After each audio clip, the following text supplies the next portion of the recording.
Allez les amis, c'est tout pour les news de la semaine. On va passer à nos recommandations de la semaine dans Reco Time. C'est parti. Allez, alors, les amis, cette semaine, comme première recommandation, on a une recommandation, on a du très lourd cette semaine au programme. On a une comédie française qui est actuellement au cinéma, qui est hilarant, mais en même temps tellement pertinente. On a une deuxième recommandation qui est une lecture manga qui va vous faire voyager et vous faire renverser. Et on a comme première recommandation un documentaire, les amis, sur le combat des femmes dans le milieu de l'humour aux États-Unis. C'est exact. Je veux parler de Hysterical. Hysterical, c'est dispo sur Disney Plus Star. Et ça nous parle des humoristes, mais au féminin. Alors, a priori, c'est pas le contenu qu'on espère attendre sur Disney Plus, mais pourquoi pas. Là, ce contenu-là, il est vraiment très, très, très, très, très pertinent.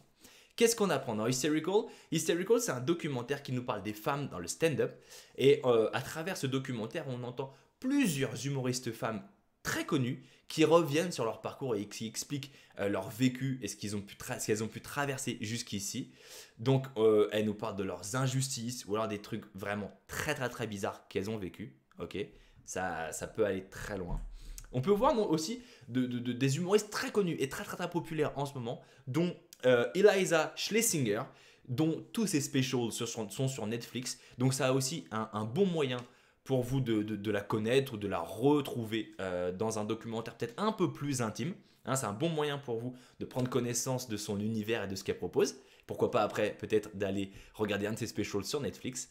Et vraiment de manière unanime, elles dénoncent tous que dans le milieu de l'humour, les femmes, on les attend à être gentilles, jolies, sympas.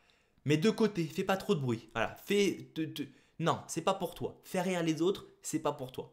Et le combat, en fait, il est déjà là. Le combat, il est de dire, je suis une femme, j'ai le droit de prendre un micro et de faire des blagues. On en est là, les amis. C'est même pas le combat, il est même pas de dire, payez-moi autant que les hommes ou je veux autant d'avantages que... Non, le combat, il est juste de dire, acceptez-moi, considérez-moi en tant que femme de vouloir faire ce métier. Et ça, c'est fou, les amis. C'est fou. C'est déjà très, très, très dur pour des humoristes, j'en sais quelque chose, de trouver des endroits pour jouer, pour faire des blagues, etc. Trouver du stage time, comme on appelle, du temps de scène, ok. Mais pour les femmes, dans le documentaire, elles racontent que c'est quasiment impossible, les amis. Les mecs qui gèrent les soirées, donc les MC, en fait, ne les considèrent pas du tout. Mais pas du tout. Ça ne fait pas partie du champ des possibles. Et on voit aussi des humoristes femmes noires. Donc bah là, évidemment, elle confirme que double peine de discrimination, le fait d'être une femme et le fait d'être noire de peau. Aux États-Unis, c'est très compliqué pour la communauté afro-américaine, on le sait.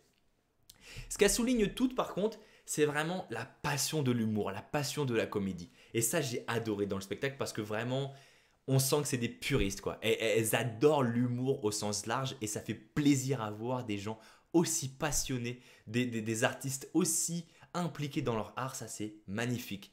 Et c'est horrible de se rendre compte à travers tout ce documentaire, à travers leur prise de parole, que ce monde qui est leur passion leur est rendu juste impossible, quoi. C'est impossible de faire partie de ce monde.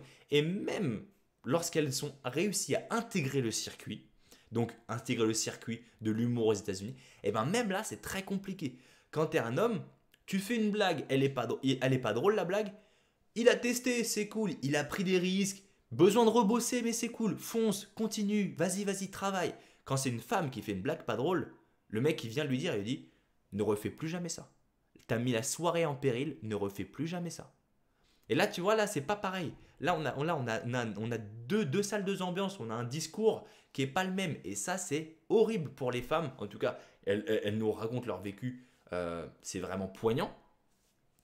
Et c'est très intéressant, je trouve, d'entendre leur parcours et d'essayer de les comprendre. Parce que quand on parle de sexisme, on pense pas forcément à l'humour. Mais pourtant, aux États-Unis, mais ça a l'air d'être le cas, mais puissance 10 000, quoi. Et vraiment. Et on nous parle aussi des implications du mouvement MeToo dans le milieu de l'humour et de ses conséquences qu'il a eu ce mouvement dans le milieu de l'humour pour les femmes, qui sont très surprenantes, les amis. Donc je ne vais pas vous en parler, je ne vais pas vous expliquer, vous spoiler le documentaire ou quoi que ce soit, pas du tout. Mais ça, c'est très intéressant à voir aussi l'impact qu'a eu le mouvement MeToo dans les femmes, dans le milieu de l'humour. On voit aussi, on comprend aussi que même les femmes entre elles dans le milieu de l'humour se défoncent. Et en fait, c'est comme s'il y avait qu'une seule place. Et donc, c'est la compétition entre elles. Et vraiment, elle nous raconte qu'il y a eu un niveau de haine entre humoristes femmes qui a été très haut, quoi. Ça a été très difficile. Elles n'ont pas forcément toujours été solidaires entre elles. Et ça c'est très important de les entendre pour pouvoir comprendre leur vécu, qui peut être aussi une réalité en dehors du milieu de l'humour. C'est pour ça que c'est très intéressant de les entendre et de les comprendre. Certaines même n'ont pas vécu de sexisme dans leur vie jusqu'au moment où elles ont décidé à faire de l'humour. Donc là, c'est vraiment hardcore pour les femmes aux États-Unis de faire de l'humour, quoi. C'est vraiment hardcore. En France, nous, je constate que c'est un peu différent, ok. Donc déjà juste par le simple fait que le meilleur humoriste de France est une femme et s'appelle Blanche Gardin, voilà. Donc déjà elle met tout le monde d'accord, hein. Et après moi de ce que j'ai pu constater, c'est qu'en France, en fait il y a des opportunités, mais les femmes ne sont pas encouragées à suivre ce milieu. C'est-à-dire que j'ai vu des scènes 100% femmes, ok, mais faute de proposition, bah, les opportunités elles se ferment en fait. La scène 100% femmes, bah, s'il y a une fille ou deux filles toutes les semaines, bah non, on peut pas faire 1 heure de spectacle avec deux humoristes femmes. En fait, ça tient pas, quoi. Et donc, petit à petit, les opportunités pour les femmes, pour les mettre en avant, se ferment. Et ça, c'est dommage, parce qu'on n'encourage pas assez les femmes à prendre un micro et à faire des blagues, quoi. C'est bon, c'est tranquille. C'est de la déconne, quoi. Il n'y a pas de prise de tête. Faut juste faire rire. Et ça, c'est vraiment bien dépeint dans le documentaire Historical, qui nous montre vraiment l'envers du décor de l'humour aux États-Unis. Et c'est un documentaire à ne pas louper pour comprendre une certaine forme de sexisme auquel on n'a pas forcément idée. Et qui est pourtant très très très très violent. Donc Hysterical, c'est sur Disney+, les amis, et on se mate tout de suite une petite bande-annonce. Let's go. Donc voilà les amis, Hysterical, vraiment un documentaire à ne surtout pas louper. C'est dispo sur Disney+. Alors sur Disney+, il faut activer l'option 18+, pour pouvoir accéder à ce contenu-là. Donc vraiment c'est un magnifique documentaire, riche, concret, pertinent, avec des messages qui sont à ne surtout pas louper et vraiment bien fait, quoi. Avec des humoristes très très très connus. Là c'est la crème de l'humour au féminin. C'est vraiment les boss qui parlent, quoi. Donc je pense qu'elles ont des heures de vol qui justifient leur légitimité pour en parler. Voilà. Allez, c'est parti les amis. On passe à la deuxième recommandation. On va parler d'une petite lecture les amis que je viens de terminer. On va parler du manga Fairy Tail. Let's go les amis. Alors les amis, j'avais déjà lu une fois Fairy Tail, mais je viens de refinir en fait les 63 tomes du manga. Et je voulais vous en parler parce que c'est vraiment une saga de livres qui est trop bien. C'est trop, trop, trop bien. Alors déjà, qu'est-ce que c'est? Fairy Tail en anglais, ça veut dire conte de fées. Ok. Et ça veut nous dire que c'est un manga de fantasy, mais vraiment de ouf. On se retrouve dans le royaume de Fjord, un royaume qui mélange les humains, les magiciens et les dragons. Ok. Tiens-toi bien, tiens-toi bien, tiens-toi bien. Donc, Fairy Tail, qu'est-ce que c'est? Fairy Tail, c'est une guilde de magiciens. Donc, c'est un regroupement de magiciens où les magiciens viennent chercher des offres de job, etc. Okay, c'est leur repère. Voilà. Donc, chez Fairy Tail, l'amitié, ça prime devant tout. C'est vraiment l'amitié qui compte dans cette guilde et qui passe avant tout le reste. Okay. Dans Fairy Tail, les magiciens, ils ont des pouvoirs.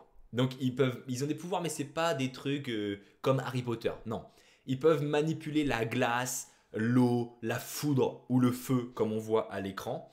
Et le feu, c'est d'ailleurs justement la capacité du personnage principal de Fairy Tail, Natsu Dragneel. Natsu Dragneel, plus connu sous le nom de la salamandre, qui est le personnage principal du manga et qui est accompagné de Lucy Heartfilia, qui est une magicienne qui, elle, a la capacité d'invoquer des esprits aux pouvoirs spéciaux.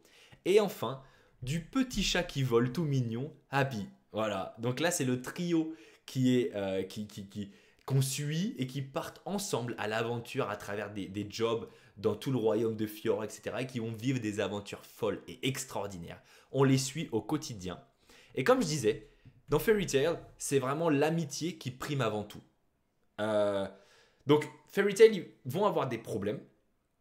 Ils vont avoir des problèmes. Les problèmes qui concernent toute la guilde. Toute la guilde, donc tout le monde de la guilde va devoir se réunir et combiner ses pouvoirs ensemble pour pouvoir se réunir et survivre, passer outre la menace qui s'est présentée à la guilde. Ok, mais les problèmes, ils concernent aussi notre personnage principal, Natsu. Natsu est un magicien particulier qui est un chasseur de dragons.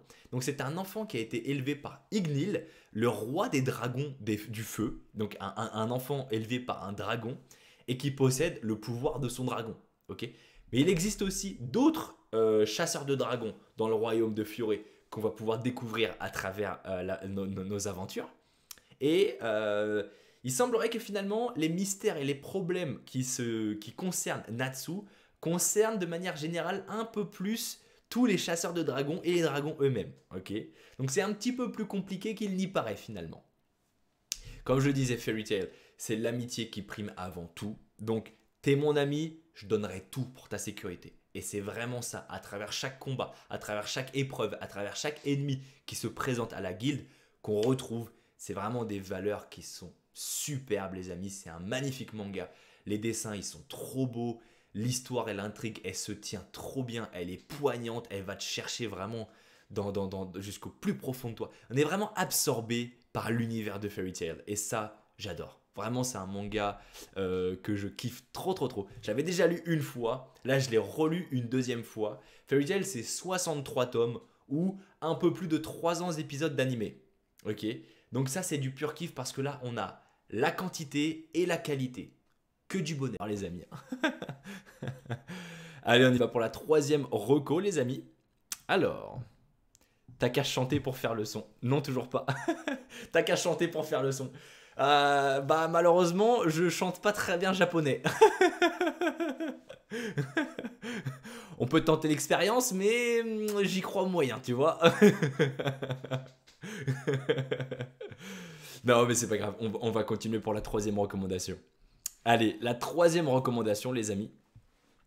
C'est une recommandation cinéma. Donc après avoir fait une lecture passionnante de Fairy Tail, on va aller direction le cinéma pour voir le film 3 fois rien. 3 fois rien actuellement au cinéma, réalisé par Nadège Loiseau, dont les acteurs principaux sont de gauche à droite. On a Philippe Robot, Côme Levin et Antoine Bertrand. Alors le synopsis du film, c'est quoi? Eh bien 3 fois rien, on suit 3 SDF, donc sans domicile fixe, qui essayent de survivre dans l'enfer de la rue, okay, et qui ont un espoir comme ça, tomber de nulle part. Ils jouent au loto et ils gagnent. Et ils gagnent, les amis, et ils gagnent grave. Et tout au long du film, en fait, on voit comment ils gèrent leur remontée. Donc, on sait que les sans domicile fixe, c'est une descente aux enfers. Concrètement, c'est clairement ce qui se passe. Et c'est très dur de remonter la pente. Alors on sait que c'est pas facile du tout. Mais là, du coup, le loto c'est un peu une opportunité de remonter la pente.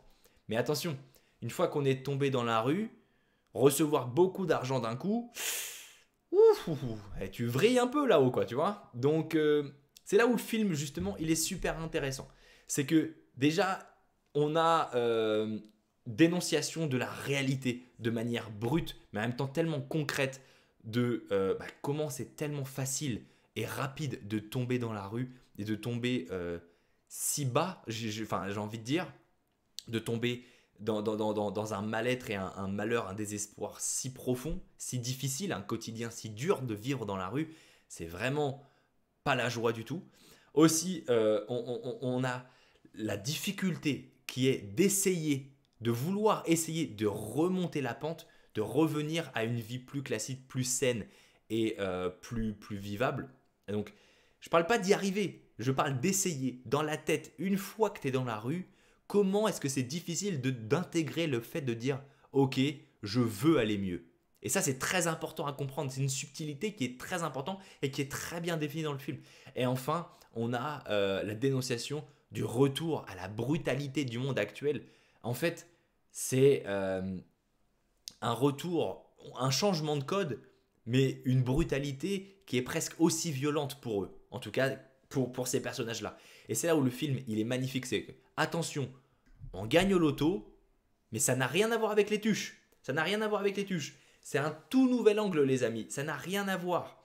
On a beaucoup de morale, beaucoup de prise de conscience, beaucoup de réalités qui nous sont remontées aux yeux, mais c'est pas un film moralisateur non plus.